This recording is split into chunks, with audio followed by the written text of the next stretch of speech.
ओम शांति।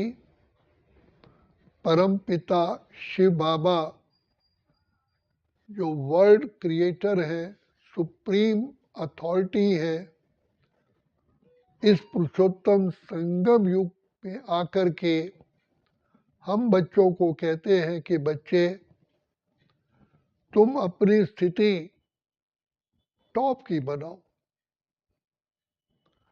बाबा बार बार कहते हैं कि बच्चे सोचो किस पिता की संतान हो, जो सुप्रीम से भी सुप्रीम है, जो धर्म पिताओं के भी पिता है, देवी देवताओं के क्रिएटर है, सारी वर्ल्ड के रचयिता है, न्यू वर्ल्ड क्रिएटर है। इतने ऊंच से ऊंच पिता की संतान हो, इसके लिए कहा पर्वत को राई कर दे, राई को रुई, सूली को कांटा कर दे, कांटे को जुई। इतने ऊंचे ऊंचे ऊंचे ऊंचे जिसका कहा गया कि उनके ज्ञान को, समुद्र को स्याही बनाओ, जंगल की लकड़ी को कलम बनाओ, धरती आकाश को कागज बनाओ, जो वो परमात्मा ज्ञान देते हैं, तब भी ज्ञान लिखा ना जाए। तो भगवान सृष्टि के रचयिता आए हैं हमें ऐसा महान से महान पूज्य बनाने के लिए। तो बाप हमें कहते हैं कि मेरे बच्चों, तुम इस सृष्टि पर, मैं तुम आत्माओं को इतना ऊंच बनाना चाहता हूं कि जो सदा काल के लिए सुखी रहो, सारे कल्प के लिए वरदानों से झोली भरी रहे। बाकी शिव बाबा कभी अपना नाम और शान के पीछे नहीं जाते। बाबा कहते मेरी महिमा मुझे नहीं चाहिए, लेकिन मेरे बच्चों की महिमा चाहिए। मेरे बच्चे महिमा ऊंच होगी तो मेरी महिमा अपने आप ही होगी, क्योंकि बच्चों से ही तो बाप प्रत्यक्ष होता है। बाप की महिमा और बच्चे लोएस्ट हों तो बाप, ऐसे बाप को कौन मानेगा। तो बाप शिव बाबा आकर के अपने से भी ऊंचा बनाना चाहते हैं और हमें कहते हैं कि बच्चे, तुम ऊंचे ऊंचे ऊंचे बाप की संतान हो और सदा सोचो कि मैं श्रेष्ठ आत्मा, महान आत्मा, देव आत्मा, पूज्य आत्मा, पवित्र आत्मा थी और मैं इस सृष्टि पर हीरो पाठधारी एक्टर रहा हूँ और मैंने हर कल्प हीरो पाठधारी बन करके पाठ बजाया। सृष्टि का मैं हीरो एक्टर हूँ। तो बाबा कहते हैं सदा अपनी विचारधारा को ऊंचा रखो। तो ऊंचा विचारधारा के लिए बाबा कहते हैं जो मैं ज्ञान की मुरली सुनाता हूँ, जो ज्ञान तुम बच्चों को देता हूँ कि बच्चे इसका मनन चिंतन करो। जितना मनन चिंतन करोगे तो उतना ही तुम्हें नशा भी चढ़ेगा, निश्चय भी होगा। तो निश्चय से ही नशा होता है।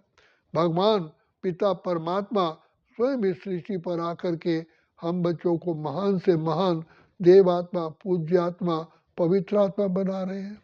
तो बाबा हमको बार बार यही शिक्षा देते हैं कि बच्चे सोचो तुमको कौन मिला है, कौन तुम्हारा साथी है। तो ऐसी महान आत्मा बाबा बनाते हैं।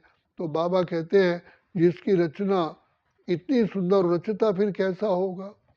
तो बाबा हम बच्चों को बार बार यही शिक्षा देते हैं कि बच्चे, तुम आत्माओं को मैं सदा काल के लिए सर्व खजाने भरपूर करने के लिए आया हूँ। तो सबसे पहले है ज्ञान का खजाना, जिससे तुम्हारी जीवन ज्ञान स्वरूप बन जाती है। तो ज्ञान स्वरूप जीवन से ही तुम सुख स्वरूप बनते हो, शांत स्वरूप बनते हो, प्रेम स्वरूप बनते हो, आनंद स्वरूप बनते हो और तुम आत्माएं सदा खुशियों की लहरों में लहराते हो। तो इसलिए बाबा हम बच्चों को बार बार कहते हैं बच्चे, कभी भी बाबा के महावाक्यों को मिस नहीं करो। जैसे स्टूडेंट पढ़ाई मिस कर देते हैं तो कितना लॉस हो जाता है। इसी प्रकार से बाबा कहते हैं कि बाबा तुम बच्चों के कल्याण के लिए आते हैं। जैसे डॉक्टर अगर दवाई दे और पेशेंट दवाई ना ले तो फिर क्या वो पेशेंट ठीक हो सकता है। इसलिए बाबा कहते हैं पेशेंट को डॉक्टर का कहना मानना ही पड़ेगा। इसी प्रकार से हमें बाबा ने 4 सब्जेक्ट दिए हैं, ज्ञान, योग, धारणा, सेवा। तो ये चारों सब्जेक्ट ही हमारे उमंग उत्साह के लिए बहुत बहुत अनिवार्य है। ज्ञान सुनने से हम आत्मा ज्ञान स्वरूप बनते हैं और ज्ञान स्वरूप बनने से ही हम आत्माएं शिव बाबा को बहुत प्रेम से याद करते हैं और निस्वार्थ भाव से याद करते हैं। बाबा से हमारा प्यार जुटता है, हमारे अंदर जितनी भी नेगेटिविटी है वो सब समाप्त होती है, क्योंकि बुद्धि में कुछ तो चलेगा, या तो पॉजिटिव या नेगेटिव। अगर पॉजिटिव नहीं रखेंगे तो नेगेटिव अपने आप ही आएगा। इसलिए बाप कहते हैं सदा ज्ञान की मनन चिंतन में रहो, ज्ञान की रू रिहान करते रहो। इसी से ही अतीन्द्रिय सुख की प्राप्ति होती है।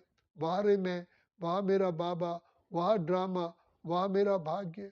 और दूसरा बाबा कहते हैं धारणा करने से आत्मा जैसे कि ज्ञान रत्नों से सज जाती है, ज्ञान का श्रृंगार होता है हमारा। जैसे कोई व्यक्ति श्रृंगार करते हैं तो उसकी बाहर की सुंदरता बढ़ती है, लेकिन हमारे तो कर्मों में श्रेष्ठता, दिव्यता, महानता, अलौकिकता और पवित्रता आ जाती है, जिससे आत्मा खुद ही अंदर अंदर खुशी का अनुभव करती है। और सेवा करने से हम जन्म जन्म के पापों से, बोझ से मुक्त होते हैं। और हमने जो पिछले जन्मों में कर्म ऐसे किए हैं, जो कर्जे उठाए हैं, वो कर्जा चुकता होता है सेवा से ही, क्योंकि एक एक ज्ञान रत्न की वैल्यू है। और फिर बाबा कहते हैं कि बच्चे तुम आत्माएं जितनी आत्माओं की ज्योत जलाओगे अर्थात आत्मिक ज्ञान दोगे, उनकी तुमको अपरंपार दुआएं मिलती हैं। और दुआएं एक बहुत बड़ा कार्य करती हैं। जो दवा काम नहीं कर सकती वो दुआएं काम करती हैं। इसलिए बाबा कहते हैं बच्चे ये चार सब्जेक्टों पर विशेष विशेष ध्यान दो, तभी हमारी तुम्हारी जीवन श्रेष्ठ होगी, महान होगी। नहीं तो ये जीवन व्यर्थ चली जाएगी। तो बाबा कहते हैं संसार में भी कहा जाता है जब आए संसार में जगत हंसे तुम रोए, ऐसी करनी कर चलो कि तुम हंसियो जग रोए। तुम आत्मा इतनी महान आत्माएं बन जाती हो कि सतयुग त्रेता में तो आनंद और सुख की लहरों में लहराते हो, द्वापर में तुम्हारी ही मूर्तियां बना करके भक्त जन तुम्हारी पूजा करते हैं। तो कितनी महान आत्मा हो। और कलयुग के अंत में भी तुम्ही आत्माओं को शिव बाबा आकर के पहले पहले मिलते हैं और तुम्हारा श्रृंगार करते हैं। और ज्ञान और योग की लिफ्ट भी तुम्हें ही मिलती है, क्योंकि तुम आत्माएं अनादिकाल से द्वापर युग से पिता परमात्मा को ढूंढ रही थी। तो पिता परमात्मा को पाकर के तुम मन वचन कर्म से सुखी हो जाते हो। और यही मुख से आवाज निकलता है तुझको पाकर बाबा मैंने सुख का सार पा लिया, अब पाने का अब कुछ ना रहा जब तुझको पा लिया। तो बाबा को याद करने से, ज्ञान का मनन चिंतन करने से हमारे ब्रेन में, हमारे मस्तिष्क में बहुत खुशी रहती है, जिस खुशी के कारण हमारा सारा शरीर अपने आप ही स्वस्थ हो जाता है, सारी कर्मेंद्रियां हमारी परफेक्ट हो जाती हैं। तो जिससे हम हमारी सतयुग में एवरेज आयु 150 वर्ष हो जाती है। तो बाबा कहते हैं ज्ञान के बल से, योग के बल से, पवित्रता के बल से, सेवा के बल से, दुआओं के बल से तुम आत्माएं इतनी भरपूर हो जाती हो कि सदा आनंद की, सुख की लहरों में लहराते हो और झूले में, खुशियों के झूले में सदा झूलते रहते हो।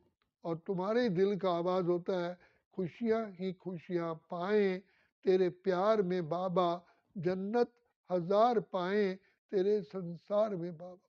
तो बाबा कहते हैं बच्चे तुम आत्माओं पद्मा पदम सौभाग्यशाली हो, जो पिता परमात्मा को पहचान करके अपना भाग्य ऊंचा बनाते हो। इसलिए बाबा हमको कहते हैं तुम ही ब्राह्मण कुलभूषण सुदर्शन चक्रधारी त्रिनेत्री त्रिकालदर्शी इस समय बनते हो।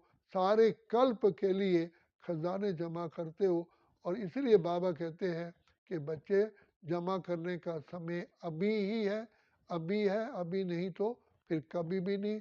इसलिए नहीं, ऐसा नहीं सोचना कल कर लेंगे, कल को ऐसी परिस्थिति आ सकती है, आ जाती है, जो हम पुरुषार्थ में ढीले पड़ जाते हैं। इसलिए कल करे सो आज कर, आज करे सो अब। तो इसलिए एक्टिवनेस, एक्यूरेसी और अलर्ट बनो। अच्छा, ओम शांति, ओम शांति, ओम शांति।